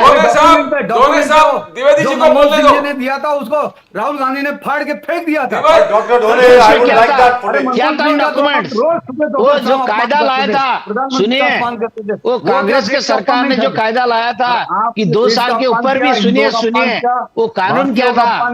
वो 2 साल के ऊपर भी जिसको कहे सजा हो सकती है उसको भी चुनाव लड़ने का अधिकार वो कायदे से दिया था। वो कागज राहुल गांधी ने फाड़ा था, बराबर किया था राहुल गांधी ने। कांग्रेस का निर्णय होगा, कैबिनेट का निर्णय था। राहुल गांधी को लगा कि ये गलत है, गुनहगारों को। अगर राहुल गांधी वो कागज फाड़ते नहीं थे, निर्णय कैसे ले लिया? बिना राहुल गांधी को पूछे निर्णय हुआ क्या? क्या आप राहुल गांधी कहाँ थे मंत्री? राहुल गांधी कहाँ मंत्री थे? राहुल गांधी के कैबिनेट बैठक में जाते हैं क्या? कांग्रेस द्विवेदी जी को बोलने दो। कांग्रेस पार्टी के नेता का कोई इंस्ट्रक्शन नहीं रहता था। पांडे साहब और ढोले साहब, पांडे साहब और ढोले साहब गलतियां हर एक से होती हैं। राहुल गांधी ने फाड़ दिया। शैलेश पांडे की गलती हर एक से कैबिनेट होती है। मिनिस्टरों का शैलेश पांडे जी, बता दिए। शैलेश पांडे जी, पार्टी को मानते ही नहीं थे, पार्टी शैलेश से पांडे ऊपर हो गए थे राहुल जी, गांधी। इसीलिए सुनिए, अरे शैलेश पांडे तो फिर क्या जी, है? इसीलिए कांग्रेस तो फिर क्या 44 है? पे आ गई ना सर, इसलिए कांग्रेस 44 पे आ राहुल गांधी गई। पार्टी के ऊपर हो गए सर हो गया ना सर, ये बात हो गई। अरे अब दोबारा थोड़ी हो सकता है सर, वही चीज दोबारा नहीं हो सकती। अरे संजय, आप संजय द्विवेदी जी से बात कर लें, बड़ी मेहरबानी होगी आप दोनों का। द्विवेदी जी अब आप बोलिए। अभी 7 ही मिनट रहे द्विवेदी साहब को। सर 7 मिनट नहीं, आप 70 मिनट लीजिए। द्विवेदी जी बोलिए प्लीज। सर मैंने अभी मानी अपने ज्ञानी प्रवक्ता भारतीय जनता पार्टी उनकी बात सुनी सर, बड़ा दिल भाग भाग हो गया। कितनी अच्छी बातें करते हैं सर, इतना सारा दिल हमारा जो है एकदम से बाग बाग हो गया था। इतनी खुशी हुई कि जिसकी हम मतलब बता नहीं सकता हूँ सर आपको। इनसे ज्यादा देश प्रेमी, इनसे ज्यादा राष्ट्रवादी, इनसे ज्यादा हिंदुत्व प्रेमी, इनसे ज्यादा बांग्लादेश हिंदुओं को प्रेम करने वाला देश में कोई सर है ही नहीं। हम लोग तो बेकार है सर, कहाँ यहाँ पड़े हैं। बात सही गई थी सियोल में प्रधानमंत्री जी मान ने। लिया, इसलिए आपका बहुत बहुत धन्यवाद। अरे भाई उपरोधिक बोल रहे हो, आगे सुनिए, आपकी मजाक उड़ा रहे हैं। पहले ना सियोल में बड़ी अच्छी बात प्रधानमंत्री जी ने कही थी। जो रिकॉर्ड आएगा सियोल में सुन तो लीजिए, कर रहे हैं मतलब की। अरे सुनिए पहले यार, बड़े ज्ञानी की उम्र में घूम रहे हो, पहले सुनिए पहले। जी सियोल में प्रधानमंत्री जी ने बड़ी अच्छी बात कही थी सर। जी जी बोलिए। उन्होंने कहा था 2014 से पहले देश में जो पैदा हो गया बड़ी शर्म की बात है, पैदा नहीं होना चाहिए था। वाह भाई वाह, कांग्रेस पार्टी ने सुई से लेके हवाई जहाज बनवाने लगी, आईएम की स्थापना करा दी, आईआईटी बनवा दिए, तमाम औद्योगिक संस्थान बनवा दिए, पीसीओ बनवा दी, जिनको साहब ये बेच रहे हैं। वाह, महिला सशक्तिकरण की बात बड़ी तेजी से करते हैं सर, पूरा रिमर फैलाते हैं महिला सशक्तिकरण होना चाहिए, महिलाओं के लिए बिल लाना चाहिए। लेकिन क्या होता 10 साल बाद आएगा, और जो अभी महिलाएं वो क्या करें भाई, 2 करोड़ नौकरी देनी चाहिए, 2 करोड़ नौकरी पर ईयर हम देंगे आपको। क्या हुआ भाई, नैरेटिव फैलाने में भारतीय जनता पार्टी, जैसे अभी हमारे ज्ञानी प्रवक्ता कह रहे थे, इतनी बड़ी बड़ी बातें कह रहे थे कि जैसे ना तो शिवसेना जानती कुछ भी, ना कांग्रेस हिंदुत्ववादी है, ना कोई हिंदुवादी है, हिंदुत्व की तो प्रेम ही नहीं है, वो हम हिंदू भाई नहीं, मतलब उनके हिसाब से अगर हम सुन ले तो हम हिंदू ही नहीं है। क्या कह रहे थे उद्धव ठाकरे ने, शिवसेना ने, उद्धव ठाकरे ने 12 लाख एफिडेविट दिए थे, 12 लाख एफिडेविट दिए थे, और 2 लाख एफिडेविट दिए ना शिंदे में। पता कर लिया चुनाव आयोग से, चुनाव का अधिकार है क्या ये, कि चुनाव का अधिकार ये नहीं है कि आप किसी पार्टी के नाम किसी दूसरी पार्टी को देते। तो इंदिरा गांधी नहीं ले सकती थी, इंदिरा गांधी उससे बड़ी आदमी थी, शरद पवार जी नहीं ले सकते थे, इंदिरा गांधी इतनी बड़ी थी, उन्होंने कांग्रेस आई क्यों बनाई, तुम मेन कांग्रेस कब्जा कर लेती, उनसे बड़े आप हैं जिनका 56 इंच सीना था। अमेरिका मना कर रहा था, मना कर रहे थे, और उन्होंने पाकिस्तान पे आक्रमण करके बांग्लादेश वाला करा दिया। आप क्या कर पा रहे हो, चीन में कब्जा हो रहा है, सर डमरू बजा रहे हो बस, अभी धरना प्रदर्शन कर रहे हो, डमरू बजा के धरना प्रदर्शन, बट डमरू बजा रहे हो सर, डमरू उसमें जेल में चले गए तो साहब हम डमरू बजा रहे हैं, साहब डमरू बजा रहे हैं, हम धरना प्रदर्शन कर तो रहे हैं साहब। और जो देश का प्रधानमंत्री वो क्या कह रहा है, देश का प्रधानमंत्री क्या कर रहा है भाई, आप डमरू बजा रहे हैं धरना प्रदर्शन करके, जैसे राम मंदिर डमरू बजाते थे, डमरू बज रहा, डमरू बज रहा, राम मंदिर बनेगा, तो सुप्रीम कोर्ट ना होती अभी राम मंदिर नहीं बनता। क्यों अध्यादेश दिल्ली के लिए ला सकते हो तो अध्यादेश यहाँ के लिए नहीं ला सकते हो क्या राम मंदिर के लिए अध्यादेश नहीं ला सकते थे, कहते थे सुप्रीम कोर्ट भैया बंद करो, हमें हम वापस ले रहे हैं सब, और हम अध्यादेश लाके हम मंदिर बनवाने जा रहे हैं। देखिए कौन हिंदू मना कर देता, कितनी कांग्रेस मना कर देती, कौन पार्टी मना कर देती, जो पार्टी मना कर देती वो हिंदू विरोधी पार्टी होती, लेकिन आवाज कैसे कर सकते हो। दूसरा ये संसद में चर्चा नहीं होती है, अडानी पे ना बात होगी, ना चर्चा होगी, ना कुछ होगा, ना कुछ होगा, क्यों नहीं होगा भाई, चर्चा क्यों नहीं होगी, ये 5 मिनट क्यों नहीं होगा, दूंगा, संसद भवन में विचार विमर्श क्यों नहीं होगा, 5 मिनट भवन की आपकी है क्या, 5 मिनट बोले, आप कहते राहुल गांधी जी ने पांडे जी उनको बोलने दीजिए, 101 सांसद उनके हैं, 101 सांसद हैं, कि आप लेके आए क्या, आरोप लगाए जिसने बातें की है, नहीं आप लेके आए, आज परजीवी वाली प्रधानमंत्री जी बात करते हैं कि कांग्रेस परजीवी पार्टी है, परजीवी कौन है, इसका सबसे बड़ा परजीवी कौन, माननीय मोदी जी हैं और माननीय अटल बिहारी वाजपेयी, जिन्होंने शिवसेना 30 साल पहले गठबंधन क्यों किया था, अगर गठबंधन न किया होता तो आज स्थिति आपकी होती। ये जानते थे अटल बिहारी वाजपेयी कि परजीवी वाला युग आने वाला है, अब कांग्रेस गठबंधन कर रही तो वो गलत है, हम गठबंधन कर रहे हैं तो सही है? पार्टियां तोड़ के, पार्टी आपने तोड़ी, 12 लाख के बेटे में दिए थे। हमारे पास संविधान पूरा है, संविधान के आदमी हमारे साथ थे। बोलिए बोलिए पांडे जी, 1 मिनट में बोलिए, बोलिए, बहुत देर से आप हाथ उठा रहे हो, बोलिए बोलिए पांडे जी। उनको चुप कराई फिर बोलूंगा ना मैं। हाँ बोलिए बोलिए बोलिए। मैं बोलता हूँ। हाँ। देखिए, इन्होंने बहुत सारी बातें की। हाँ। इनको ये भी बताना चाहिए कि इंदिरा गांधी जी ने इमरजेंसी लगाकर लोकतंत्र की हत्या की थी। अरे हजारों लोग जेल के अंदर घुसा हुआ था। क्यों इमरजेंसी? बाला ठाकरे हिंदू ने सम्राट जिसको आप मानते हो, बाला ठाकरे ने माना था, बाला ठाकरे ने इसका विरोध नहीं किया था, उन्होंने सम्मान किया था, सिखों का बाला ठाकरे ने सम्मान किया था। महात्मा गांधी हिंदू का सम्राट बाला ठाकरे जिसके प्यारों से प्रभावित है, जिनके विचारों को आप मानते हैं। हत्या कराई, सिखों की हत्या कराई, इमरजेंसी के अंदर हजारों लोगों को। क्या हुआ? What happened? Something has happened. I think Shailesh Pandey ji, we lost contact. देखिए इमरजेंसी अगर लगाई थी, हिंदू सम्राट बाला साहब ठाकरे ने उसका समर्थन किया, स्वागत किया था, जिसको ये मानते हैं, जी मानते इनके हैं। विचारों को मानते हैं, तो वही विचार नहीं मानेंगे क्या भाई? आप बाला साहब ठाकरे के बाला साहब ठाकरे के विचारों को मानते हो तो ये विचार नहीं मानोगे क्या? संविधान हत्या दिवस मनाते हैं विचारधारा, संविधान हत्या दिवस थोड़े साहब, संविधान हत्या दिवस आज भी मनाते हैं। जो बुरा है वो फेंक दो, दल बदल 1,40,000 लोगों को जेल में डाला, बीजेपी का कहना है 1 करोड़ लोगों का नसबंदी किया, संविधान हत्या दिवस। दोरे साहब नहीं, ऐसा है, जिन परिस्थितियों में वो लाया गया था उस वक्त की जरूरत थी, इसलिए बहुत सारे विद्वान लोगों ने भी उसका समर्थन किया था। लेकिन फिर भी पार्टी ने वो बाद में बोला कि ठीक है भाई, माफी मांगी, ठीक है, अभी विषय हो गया खत्म। लेकिन इंदिरा गांधी ने ऐसा कुछ ये नहीं किया। देखो, उन्होंने उनके पास लोगों ने प्रस्ताव दिया था कि ये शिवसेना है, इन पे बंदी लाओ, लेकिन उन्होंने नहीं लाई थी बंदी। वो बोले नहीं, ये पॉलिटिकल पार्टी है, उनके विचार अलग हो सकते हैं, लेकिन उनके भी विचारों को इस देश में जगह है। उन्होंने कहा उस पे बैन लाया था शिवसेना पे। वो तो शिवसेना तो कांग्रेस के खिलाफ बोलती थी हमेशा। बाला साहब ठाकरे तो कितने कांग्रेस के खिलाफ बोलते थे, लेकिन कांग्रेस ने हमेशा विरोधी विचारों का भी सम्मान किया है। तो कहा है लोकशाही की कहा हत्या हुई थी? वो तो चाहे तो शिवसेना को विरोधी पार्टी है, उनपे बैन ला सकती थी, लेकिन कहा लाया उन्होंने?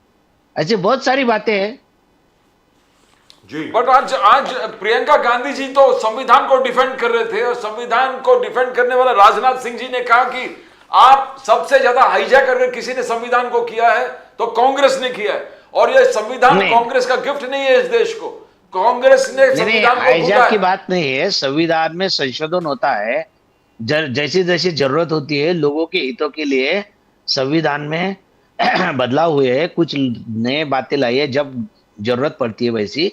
लेकिन ये तो ऐसा कर रहे हैं, अभी तो आईएएस डायरेक्ट एंट्री क्या बोलते हो, लेटरल एंट्री। हाँ, तो डायरेक्ट प्रवेश आईएएस ऑफिसर बना रही है। ये तो ऐसा चल रहा, नियम को बाजू में रखते हुए ये तो डायरेक्ट अपॉइंटमेंट कर रहे हैं आईएएस की।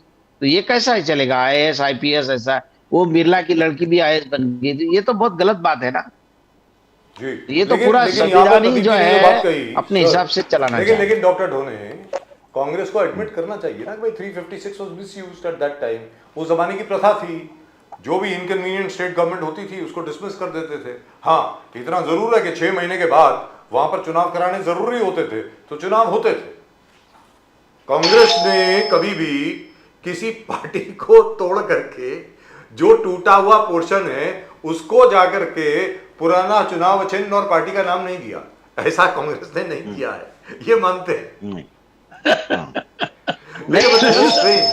बट आई वांट टू से द्विवेदी जी, आप लोग दोनों लोग एक साथ है, महायुति का विकास अघाड़ी का ये कर रहे हैं, बट संजय राउत, उद्धव ठाकरे जी इशारा दे रहे हैं कि हम बीएमसी चुनाव अकेले लड़ने वाले। दोनों साहब, द्विवेदी जी, संजय राउत ने क्लियर कहा कि बीएमसी चुनाव हम अकेले लड़ेंगे, तो कहा देखिए उन्होंने संजय राउत साहब ने जो बोले कि बीएमसी चुनाव अकेले लड़ेंगे। देखिए ऐसा है, 288 सीटें रहती है और हर क्षेत्र में कांग्रेस, एनसीपी और शिवसेना के पास लोग रहते हैं सर, 228 लेकिन वो नहीं लड़ा पाते। लेकिन उस वक्त ऐसा रहता, बड़ा क्षेत्र रहता है तो ठीक है भाई, अपनी तीनों की ताकत मिला के लगा लो और सरकार आनी को ना। लेकिन ये जो महानगर पालिका या जिला परिषद के चुनाव, लोकल जो बॉडी के चुनाव रहते हैं, तो उसमें अलग अलग इसमें कई जगह पे तो ऐसा होता है कि पार्टी लेवल पे चुनाव भी नहीं होते, ऐसा भी होता है। तो कोई गलत नहीं है, उन्होंने बोला सभी कार्यकर्ताओं को मौका मिलना चाहिए, करेक्ट, तो उन्होंने बीसी लिए बोला। I agree, I इसका agree. मतलब ये नहीं बोला उन्होंने कि हम भाई महाविकास आघाड़ी से बाहर आ रहे हैं, ऐसा नहीं है। द्विवेदी जी, लेकिन आप इस बार बताइए भी जरा। देखिए एक सेकंड, भाजपा एक और सेकंड, साहब, हमको बोलने एनसीपी दीजिए और ना। शिंदे ने इन्होंने क्या किया, एक साथ लड़े, लेकिन चुनाव उनका अलायंस था, इसके अलायंस के बावजूद भी कई जगह पे उन्होंने मैत्रीपूर्ण लड़ाई लड़ी। करेक्ट, लड़े। ये हुआ है, सर friendly fight किया द्विवेदी जी से पूछ लें। द्विवेदी जी, क्या है कि कॉर्पोरेशन में अगर आप सारी 228 सीटें नहीं लड़ेंगे तो तकलीफ हो जाएगी बड़ी। तो बेचारा कार्यकर्ता कब मिलेगा उसको मौका लड़ने का? अगर कॉर्पोरेशन का चुनाव भी नहीं लड़ सकता तो कब लड़ेगा? वहां पर भी अगर अलायंस हो जाएगी तो बहुत तकलीफ हो जाएगी, मेरा ऐसा मानना है। अब आप बताएं संजय द्विवेदी जी। नहीं, देखिए, ये तो हमारा जो राष्ट्रीय प्रमुख हैं, आपकी कार्य समिति है, ये उनका निर्णय होता है। और कारपोरेशन वैसे हमने देखा ज्यादातर जो है वो अकेले भी लोग लड़ते हैं, पार्टियां अकेले लड़के और आती हैं। लेकिन अभी अब ये जो हमारा डिसीजन नहीं है, हम प्रवक्ता होके इस तरह की कोई बात नहीं कह सकते हैं। तो ये राष्ट्रीय हमारे कार्यकारिणी का निर्णय होगा कि हम अकेले लड़े या साथ साथ लड़े। लेकिन जहां तक महाविकास अघाड़ी का सवाल है सर, देखिए, भारतीय संस्कृति में अगर हमें खुशी मिलती है जी, तो हमें दुख भी मिलता है।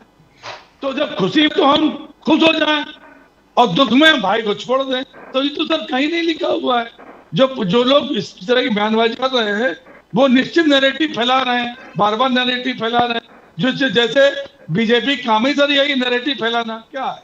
आज 2014 से लेके 2024 हो गई है, इतने सालों में इन्होंने नैरेटिव के अलावा क्या फैलाया? और नैरेटिव इनको फायदा मिल रहा है। भाई 2 करोड़ नौकरी की बात की को फायदा मिला, 15 लाख देंगे फायदा मिला, सब चीजों में फायदा मिला। तो ये नैरेटिव एक और फैला रहे हैं कि साहब महाविकास अघाड़ी से ये शिवसेना टूट जाएगी। ऐसा नहीं है। हम जो भी चुनाव लड़ने की बात है, हम विधानसभा में लड़े, लेकिन विधानसभा में हार हमारी कारण ये भी हो सकता है कि चूंकि हम पहली बार चुनाव लड़े थे, तो होता सीट का बंटवारा जो हमारा हुआ हो। जैसे एक नागपुर की बेस्ट सीट है जो मुझे याद आ रही है, जहाँ पे पंडित सिंधे जी सांसद हैं, उनके नहीं मिल पाई वो सीट, चुनाव मिल गई। तो एक इसका ये भी कारण हो सकता है सीटें हमारी इस तरह भी हार गई हो। लेकिन ऐसा है कि महाविकास अघाड़ी से हमारा गठबंधन रहेगा और गठबंधन नहीं टूट रहा। बाकी निर्णय जो है राष्ट्रीय कार्यकारिणी करेगी, इसमें बिल्कुल सच है ये, और इसमें कोई दो राय नहीं है। हम महाविकास अघाड़ी के साथ हैं ना, हम पार्टी से हमारा कोई मेल नहीं। जो मेरी बात अधूरी रह गई थी उसमें बीच में टोक दिया सर जी। देखिए, चुनाव चिन्ह और शिवसेना दोनों मिल गई। अगर एनसीपी में अजित पवार को अपनी पार्टी मिल गई और शिंदे को अपनी पार्टी मिल गई, तो वो उतनी सीटें ले आए। उद्धव ठाकरे को देखिए आप, नया चुनाव चिन्ह, नई पार्टी का नाम, 20 सीटें लाए। अगर चुनाव चिन्ह हमारा पार्टी सिंबल हमारे पास होता तो शिंदे जी, अजित पवार जी कहीं दिखाई नहीं पड़ रहे होते आपको। ये भारतीय जनता पार्टी चूंकि जानती थी, इसलिए भारतीय जनता पार्टी ने दल बदल कानून की धज्जियां उड़ा दी। अब मैं किसी जज के लिए नहीं कहूँ, किसी के लिए नहीं कहूंगा, लेकिन दल बदल कानून का मतलब क्या हुआ? आप संविधान को मानते हैं, संविधान को आप कहते नहीं सब संविधान हमारे सर्वोपरि है, तो दल बदल कानून भी हमारे उसके अंतर्गत आता है। द्विवेदी जी, आपको क्या अब लगने लगा, आपको क्या लगने लगा कि हिंदुत्व से दूर आप जा नहीं सकते? उद्धव ठाकरे जी ने क्लियर कट कहा कि हम हिंदुत्व से दूर गए नहीं है, हिंदुत्व से दूर गए नहीं है, मगर बार बार सावरकर का इशू, सावरकर के मुद्दे पर क्या है? उद्धव ठाकरे जी चुप क्यों है? उद्धव ठाकरे जी टिप्पू सेना का अध्यक्ष बनना चाहिए। तो ये तो ताना बीजेपी की तरफ चल रहा है कि आप हिंदुओं के खिलाफ इंटरेस्ट है। बाला साहब ठाकरे मैं बोल दूं थोड़ा, यही नैरेटिव जो थे ये भारतीय जनता पार्टी काम आए, यही नैरेटिव थे इनके। क्या कोई हिंदू आदमी जो है वो हिंदुत्व की बात नहीं करे क्या? है शिवसेना राम जन्मभूमि में 1 करोड़ का चंदा दिया, वहां दर्शन करने गए, तो ये हिंदुत्व नहीं है क्या? क्या है ये? ये सब मैं मेरी बात अधूरी रह गई, मैं सब पूरा कर दूं। तो जो चुनाव चिन्ह उनको जो मिला, इससे एकनाथ शिंदे का फायदा हुआ। आप अगर इनके पास चुनाव चिन्ह ना होता, और भारतीय जनता पार्टी जानती थी, भारतीय जनता पार्टी ने जो दल तोड़वाया था हमारा, शिवसेना तोड़वाई थी, वो इसी शर्त में तोड़वाई थी कि आपको पार्टी चुनाव चिन्ह और पार्टी सिंबल हम आपको देंगे। ये उसका फायदा मिला। अगर शिंदे अगर दूसरे नाम से लड़े होते, दूसरे सिंबल से लड़े होते, तो शायद 5 सीटें भी ना आती इनकी। लेकिन उद्धव ठाकरे के जो व्यक्तित्व इतना शानदार है, उनका प्रभाव इतना अच्छा है कि आज हम 20 सीटें लेके आ गए। तो इसकी बात नहीं है सर, ये तो हार जीत तो अपनी जगह है, हार जीत तो होती रहती है।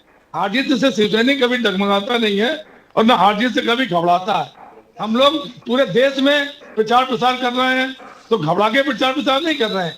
हम लोग डट के लगे हुए हैं और डट के काम करते हैं। एक छोटी सी बात सर, जो 20 सीटों की आपने बात कही, माशाल्लाह 20 सीटें आपके पास आई हैं, लेकिन आपके पास 9 सीटें आप जीत कर लाए थे लोकसभा के चुनाव में। लोकसभा चुनाव में आपको 9 सीटें मिली। नाउ ऑन एन एवरेज एक लोकसभा सीट में कोई 6 असेंबली सेगमेंट होती हैं, 6। तो rightfully speaking Uddhav Thackeray ji should have got 54, 54 सीटें आनी चाहिए थी। जैसे इनकी कांग्रेस की, they should have got somewhere around 78-80 seats, very frankly. Congress को 13 सीटें मिली थी, तो एटलीस्ट 78 नहीं तो 75 सीट्स आनी चाहिए थी। वहां पर क्या गड़बड़ हो गई सर? द्विवेदी जी देखिए, मैंने आपसे एक बात कही ना कि कुछ हमारी जो नया नया गठबंधन था, चूंकि हम बीजेपी से लड़े में था 30 सालों तक, नया गठबंधन था, तो कुछ सीटों में हमारा तालमेल न मिल पाया हो।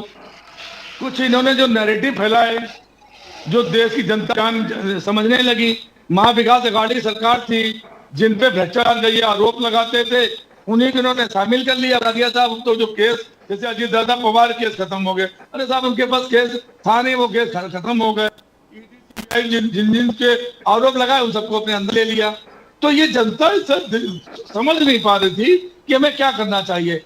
अब इन्होंने कहा था शिवसेना ने हिंदूवादी को छोड़ दिया, या वो मुख्यमंत्री बनने लगे, मुख्यमंत्री बनने के लिए वो चले गए, जबकि ये नहीं था। हम समझा नहीं पाए कि मुख्यमंत्री बनने के लिए हमने सबसे पहले नाम लिया था सिंधिया जी का। ये हमारी पार्टी महाराष्ट्र जनता को समझा नहीं पाई कि उद्धव ठाकरे मुख्यमंत्री बनने के लिए नहीं गए थे, वो सिर्फ इसलिए गए थे क्योंकि भारतीय जनता पार्टी ने 14 में भी धोखा दिया, 2019 में धोखा दिया, अजीत दादा पवार सरकार बना के हम इसलिए छोड़ के वहां गए।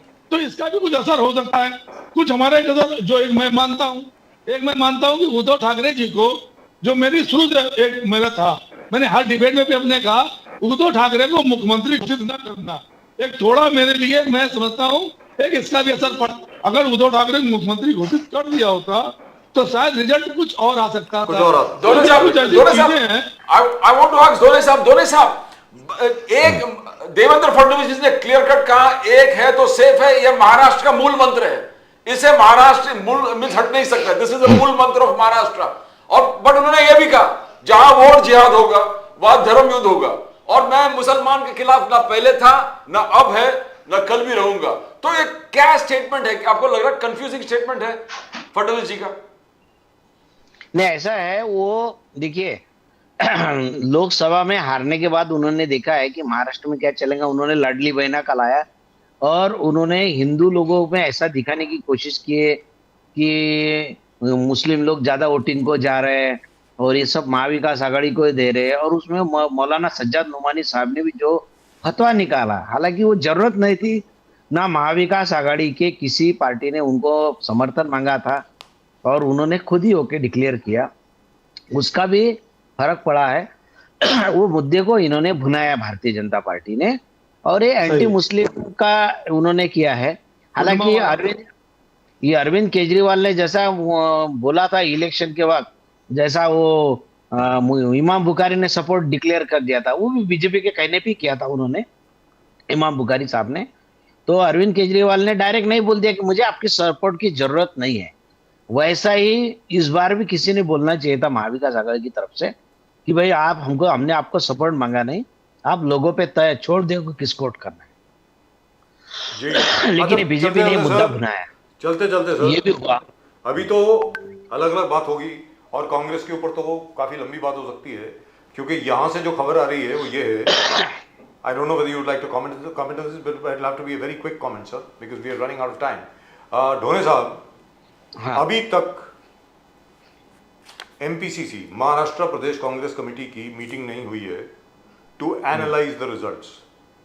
अभी तक MRCC Mumbai regional Congress committee की मीटिंग नहीं हुई है टू एनालाइज द रिजल्ट्स। सब डिस्ट्रिक्ट प्रेसिडेंट्स को बुलाना चाहिए था, सब डिस्ट्रिक्ट कमेटी के लोगों को बुलाना चाहिए था, उनके बीच में बातचीत होनी चाहिए थी कि भाई ये क्या है, किस तरीके से ऐसा हो गया। अभी तक नहीं हुआ है। सही बात, तो अभी तक नहीं हुआ है। So my point is what is going on, are we serious about it or not? ठीक है, हार गए तो क्या हो गया?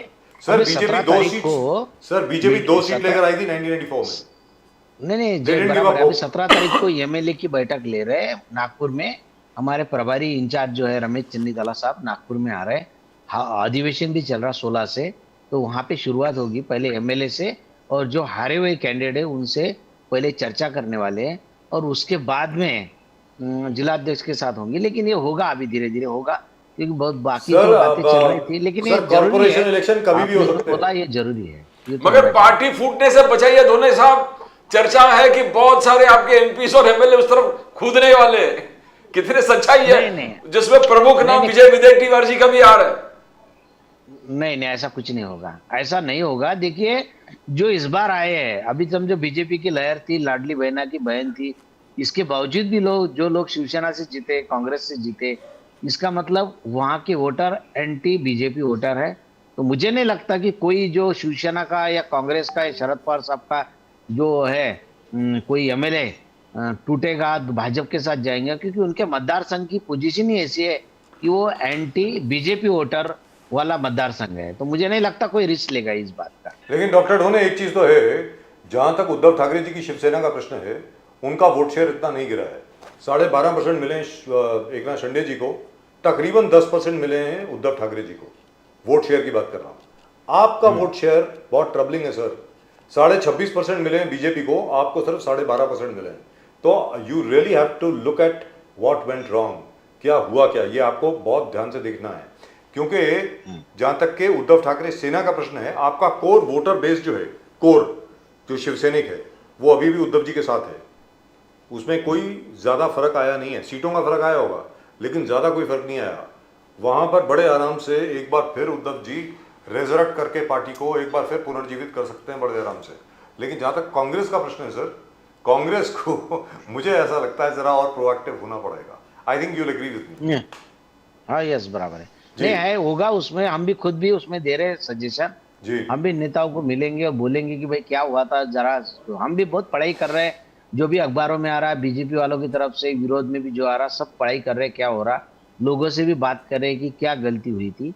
और तो हम उसमें सब करके हम भी खुद भी इसमें राइट चलते चलते sir one final word from you Dhone साहब, then I will go to Sanjay Dwivedi साहब। ढोने साहब, जो बांग्लादेशी हिंदू हैं जो भारत में आ रहे हैं, आपको लगता नहीं है कि सभी पार्टियों को लिखना चाहिए आदरणीय प्रधानमंत्री जी को कि भाई इनके लिए ट्रांजिट कैंप बनाएं, इनके लिए रेफ्यूजी कैंप बनाएं, जैसे इंदिरा जी ने किया था 1970 में किया था भाई। और इंदिरा जी ने सबसे बड़ी बात यह है, यही टाइम था सर, दिसंबर का ही वक्त था। वॉर 3 दिसंबर को याहिया खान ने हम लोगों के एयरपोर्ट्स 12 एयरपोर्ट के ऊपर अटैक किया था। उसके बाद इंदिरा जी ने पाकिस्तान को 2 फाड़ कर दिया था, ईस्ट पाकिस्तान इधर और पाकिस्तान उधर बांग्लादेश बनाया गया था। और कभी भी उन्होंने हिंदू मुस्लिम की बात नहीं करी थी, कभी नहीं करी थी। आपको लगता नहीं है कि सर सब पार्टियों को मिलकर के ये बोलना चाहिए कि भाई जो बांग्लादेशी हिंदूज हैं उनको पनाह दी जाए? बजा भी 10 सेकंड चाहिए। मैं आपके पास ही आ रहा हूँ। हाँ बोलिए सर, पहले आप बोल लीजिए। द्विवेदी जी आप बोले पहले। सर आप कह रहे हैं कि सब सभी पार्टियों लिख के देना चाहिए, तो क्या ये झुंझुना बजाने के लिए है, डमरू बजाने के लिए है क्या? सर जो भी इनको दिखाई नहीं पड़ रहा, न इनको मणिपुर दिखाई पड़ रहा है, न इनको बांग्लादेश दिखाई पड़ रहा है। सर देखिए मैं बार बार यही कह रहा हूँ कि ये जान गए हैं कि मुझे तो चुनाव से पहले चुनाव कब्जा में लेना है, और चुनाव से कहना था 4 महीने बाद महाराष्ट्र चुनाव कराइए। महाराष्ट्र चुनाव 4 महीने बाद कराने का नतीजा क्या हुआ? केंद्र से पैसा आया था लाडली बहना योजना का, इनके पास पैसा नहीं था, केंद्र ने पैसा दिया कि लाडली बहना योजना में पैसा बांटिए। अब क्या हो रहा है सर? अब छटाई हो रही है। उस समय 2-2.5 करोड़ लोगों को, महिलाओं को पैसा दे दिया गया, उस समय सब देवियां थी। अब उन देवियों में भी छटाई चल रही है बातकर कि साहब जो कौन पैसे वाला ज्यादा है, कौन किस उसका है, उनको पैसा दिया जाएगा। देखिए साहब, तो यही कथनी करनी में भारतीय जनता पार्टी का अंतर है, क्योंकि इनके पास इतना पैसा है, इलेक्ट्रल बॉन्ड के माध्यम से, पीएसयू के माध्यम से इतना पैसा, अडानी ऐसे लोग इनके साथ हैं, इतना पैसा है, नोट बांट रहे थे। ये सुप्रिया सुले पे आरोप कौन लगा रहे थे? राष्ट्रीय प्रवक्ता, शर्म नहीं आती? एक महिला सांसद के ऊपर 150 करोड़ रुपए का आरोप लगाया और जो दिन भर चलता रहा, चांद पता चला वो जो कैसेट है वो फर्जी कैसेट है, Correct. बनाया वो कैसेट है। तो कहाँ शर्म गई सर इनकी? क्या शर्म इनके पास वन है? Final word from you doctor ढोने। डॉक्टर ढोने, Bangladeshi Hindus, what should be done? नहीं नहीं, बिल्कुल बिल्कुल। हमने तो इसके पहले देखिए, ये बात अभी 15 अगस्त से चालू हो गए। 15 अगस्त, ये तो बहुत दिनों से चालू है। 15 अगस्त के दिन से हमने बोला है कि बांग्लादेशी हिंदुओं पे जो अत्याचार हो रहे हैं वो बंद होने चाहिए, सरकार ने उसकी तरफ ध्यान देना चाहिए। 15 अगस्त से, मैं उसी दिन था 15 अगस्त का झंडा जब फहराया था, सोनिया जी, राहुल जी थे उसी वक्त। हमारे प्रवक्ता पवन खेरा साहब ने बोले थे कि भाई ये इस पे जो है सरकार ने ध्यान देना चाहिए। तो हमारी तो भूमिका है कि जो माइनॉरिटी है बांग्लादेश की, जो हिंदू है बांग्लादेश के, उन पे जो अन्याय हो रहा है उसको रोकना चाहिए। Wonderful, right? प्रदीप जी, आपको पूछना चाहेंगे? या बस, बट ये धोनी साहब, आपके तरफ से वो आक्रोश नहीं दिख रहे जैसे बीजेपी के जितने संगठन है। आपने देखा, आपने कहा कि अकोला में भी जिस प्रकार से संघर्ष में निकले, बाहर नहीं निकले, नहीं, वो आक्रोश नहीं कर रहे, वो इस देश के जनता को बता रहे कि वहां मुसलमान उनपे अत्याचार कर रहे हैं। देखो मुसलमान लोग ऐसे हैं, वो जो हिंदू लोगों के जो ये क्या बोलते हैं उसको, शो पे भी वो राजनीति कर रहे हैं। वहां हिंदू मर रहे हैं तो ये खुश हो रहे हैं कि चलो अच्छा मौका मिल गया, अच्छा मुद्दा मिल गया। ये ऐसे लोग हैं ये। तो पॉलिटिक्स, मराठी में एक कुछ काम कहावत नहीं कर है रहे बस। की प्रेतावरच्या टाळूवरचं लोणी खाणारे। तो ऐसे लोग हैं, मुर्दे का भी ये पॉलिटिक्स के भुनाने मुद्दा करते हैं ये, ऐसे लोग हैं। Right, thank you so much sir, thank you. Very unfortunately Shailesh Pandey ji की बैटरी खत्म हो गई, तो इसलिए उनको मिडवे छोड़ना वो हुआ। ज्यादा बोले थे। मैं उम्मीद करता हूँ कि शैलेश पांडे जी अब रिचार्ज होकर के वापस आएंगे जब भी आएंगे। But thank you so much gentleman, thank you very much for joining us. Thank you, नमस्कार, thank you sir, thank you. हर हर महादेव, हर हर नमस्कार, महादेव, नमस्कार, हर हर Mahadev. Right, and that's just about it as far as tonight's show is concerned. And well, the fact remains, Pradeep ji, it is very disturbing. आपने खुद कहा कि आप CAA लेकर के आ रहे हैं, सिटीजनशिप अमेंडमेंट एक्ट आप लेकर के आ रहे हैं, ताकि, और वो पास भी हो चुका है कि भाई अफगानिस्तान में, श्रीलंका में, म्यांमार में, बांग्लादेश में जितने भी माइनॉरिटीज़ हैं, जहाँ की जितने भी अल्पसंख्यक हैं, उनके ऊपर अगर अत्याचार हो रहा है तो भारत के दरवाजे उनके लिए खुले हैं। तो यहाँ पे मतलब हाँ क्या, in fact it should be seen, I mean they should be doing something that is seen. बात करेंगे, फॉरेन सेक्रेटरी ने बात किया, या foreign ministry of external affairs ने बात कर दिया, एंड बांग्लादेश अब सर क्या जेल के दरवाजे खुले हैं? Yes. मैं तो- पूछ रहा हूँ, जेल के दरवाजे खुले हैं क्या? नहीं, आपने कहा दरवाजे खुले हैं तो आपने जेल में भेज दिया उनको। Implement CAA in letter and spirit. आपने अगर किए कि किन के लिए हम लोग कर रहे हैं, तो you see that they are protected. At least those 150 Yes. or 200 odd people who have come in, at least house them comfortably. बिल्कुल। उनको एटलीस्ट ट्रांजिट कैंप में रखें, कहीं किसी घर में रखें। I am sure there must be government houses somewhere. Schools are there, तो वहाँ पे कहीं रख दें। मतलब मुझे बहुत अजीब लग रहा है, वेरी फ्रैंकली।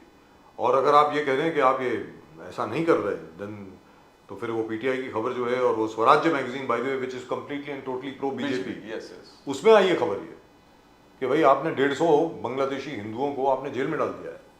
तो I don't know where we तो आप बीजेपी से ही पूछेंगे तो बोले हम पूरे देश में जन आक्रोश रैलीज निकाल रहे हैं समर्थन हिंदुओं के समर्थन में। ठीक है, तो उनको 150 लोगों को तो छोड़ो ना जेल से यार। मतलब वो तो पनाह लेने को आए ना हिंदुस्तान में।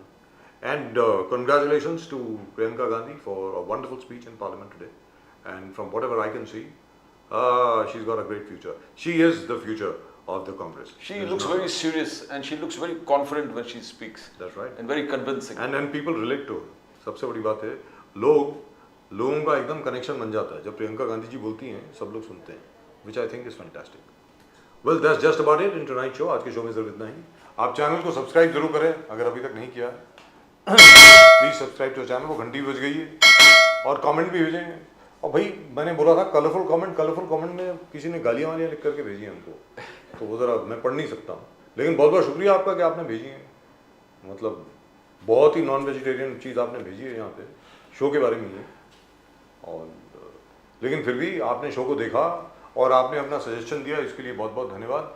लेकिन माफ़ कीजिएगा, हम आपकी सलाह के ऊपर हम लोग अमल नहीं कर सकते, क्योंकि वो सलाह जो है वो बड़ी अजीबोगरीब है, but all the same thank you for sending your suggestion, so nice of you. आप अपने कमेंट जरूर भेजें। प्रदीप जी और मेरी तरफ से आप सब लोगों को नमस्कार। जय हिंद, जय महाराष्ट्र, जय भवानी, जय शिवाजी, वंदे मातरम। Vande Mataram.